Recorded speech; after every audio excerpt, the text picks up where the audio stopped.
সুপ্রিয় দর্শক শ্রোতা, আজকে থেকে প্রায় 1 বছর আগে আমি আমার বাগানে, সুপারি বাগানে কিছু চারা রোপণ করেছিলাম।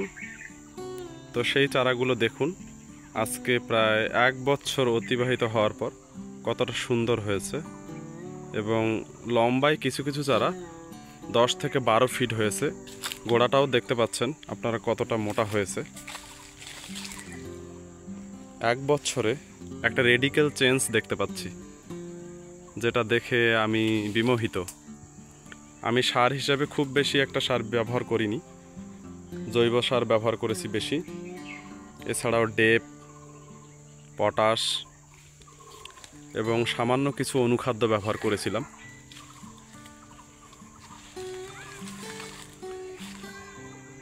আমার গাছের পাতার কন্ডিশন খুব ভালো রয়েছে।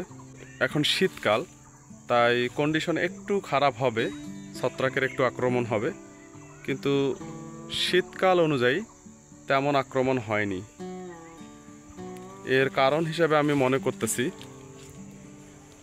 আমার মাটিতে ম্যাগনেসিয়াম দেওয়া ছিল। ম্যাগনেসিয়াম ভালো থাকলে ছত্রাকের আক্রমণ তুলনামূলকভাবে কম হয়। আমি আশা করতেছি আর 4 থেকে 4.5 বছর পর ইনশাআল্লাহ আমি ফল পেতে পারি। এখন যে কন্ডিশনে বৃদ্ধি পাচ্ছে, দিন যত যাবে আরও দ্রুত বৃদ্ধি পাবে, কারণ এখন গাছগুলোর শিকড় মোটা হয়েছে, মাটি থেকে খাদ্য শোষণের হারও বৃদ্ধি পাবে।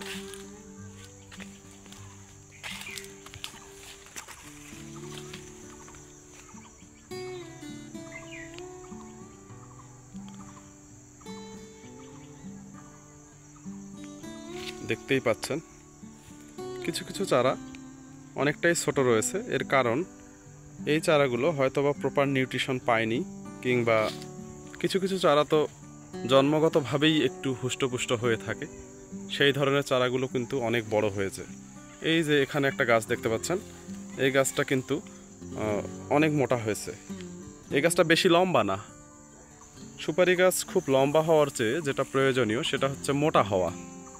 একটা গাছ যদি প্রপারলি মোটা হয় তাহলেই কিন্তু আমাদের খুশি হওয়া উচিত,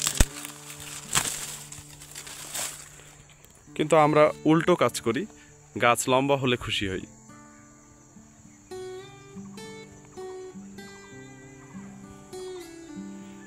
আমার এই বাগানটাতে প্রায় 500 গাছ রয়েছে। 500 গাছেরই ফিজিক্যাল কন্ডিশন মোটামুটি ভালো বলা যায়।